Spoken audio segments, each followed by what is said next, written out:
Okay, I'm going to take a minute today and talk about the three-draw hole and the bends that are contained in it, and really specifically the half-step bend, and I guess the full-step bend as well we'll talk about. But this particular hole is very troublesome for a lot of people, so I'm actually considering making a lesson where it's designed around just ways to attack the three-hole bend, all the bends in there, and really, again, focusing on the half-step bend, which is very difficult for many players to control this particular bend. So I'm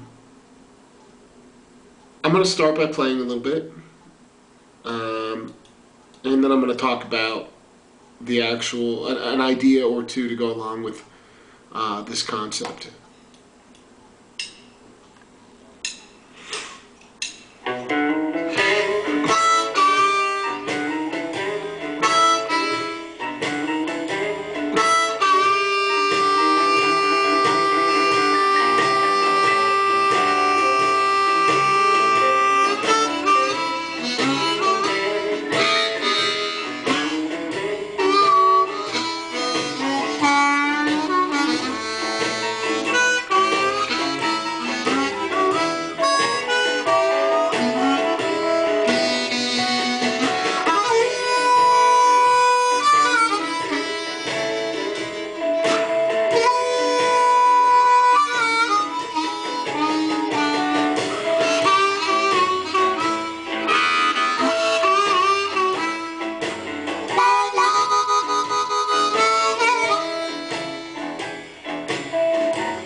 So the three hole, what is it that makes this hole tricky? This particular, on the draw of the, if you take three hole and you just work on the draw notes, draw bends rather, sorry, what makes them tricky? Well, I would venture to guess that part of what makes it tricky is that there is more going on in this hole. There are three bends available. In no other hole is there three draw bends available. So there's only one true half-step bend, or there are two bends, a half-step and a full step. But we have three half-step bends going on, a half, full, and a step and a half.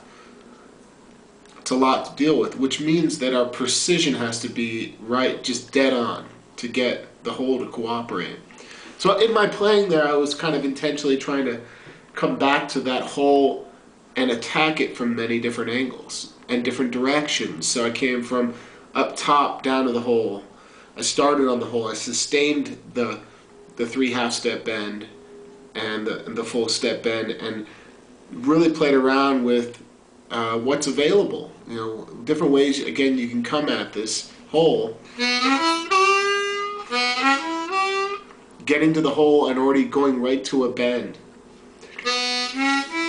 That's one draw, two blow, three blow, and then right to that half-step bend.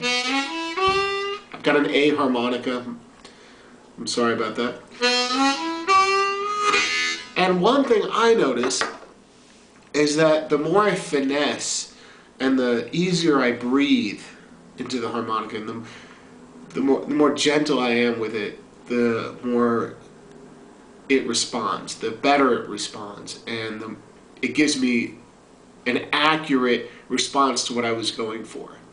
And the more air I thrust in there and more quickly I kind of attack it, the less precision I get. So everything is coming from this way deep down breathing that I've probably talked about a million times, but the breathing is essential when you're working on the 3-draw bend. I would suggest just taking the 3-draw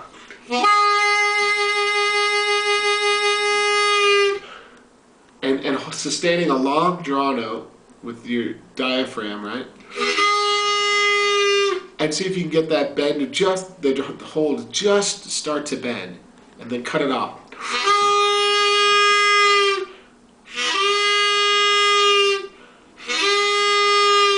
It's a good little exercise for the muscle, right? The tongue, to get used to just, how much does it take just get a half-step bend?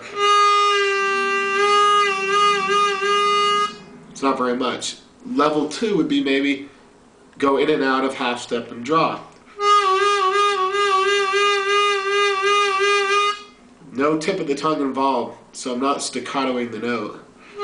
I'm just micro-moving my tongue, get those little micro-movements. Ow, wow, wow, wow. Just kind of saying ow, wow, ow. When I want a lot of precision on the 3-hole draw, half-step bend specifically, I often keep my teeth together. It's just something I've noticed. And I can do it fine without bringing my teeth together. There are plenty of times when I don't, but I often do use this idea of keeping my teeth together, which is kind of odd. I've never really heard anybody talk about it. And I think the reason that it's easier to control when your teeth are together when you're doing some really subtle stuff is because with your teeth together, you've now brought the roof of your mouth closer to the tongue, right? I mean, everything's closer together. So the tongue has less space that it has to move. So I feel like I have even more control often on just that hole, specifically when I bring teeth together. Relax, there's no tension, there's no biting. It's just together. You might want to try getting a draw note with your teeth together. 3-draw.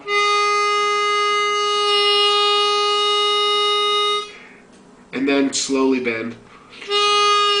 You'll find that now you barely have to move the tongue to get this bend to cooperate. So I'm thinking of making this lesson. I should put something together, 10 creative ways to approach the 3-hole draw bends. And just different ways to attack it to where no matter where you're coming from, you're comfortable getting into that bend and going for exact note choices. I have a bunch of ideas on how to practice this, but I just want to give you a couple thoughts right off the bat in this little lesson today.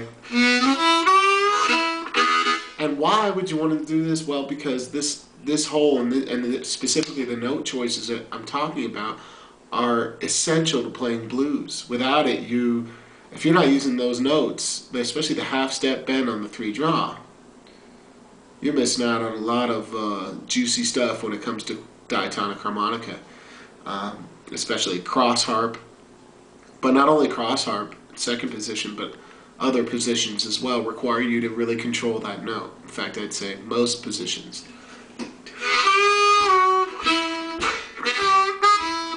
So what did we talk about? Just remember to come at it from different angles. Finesse. Use a little bit of airflow, but get it from the right spot. And experiment with the teeth closed idea. Just at least try it, and see what happens. You might have an epiphany when working on it. So send you out with a little music.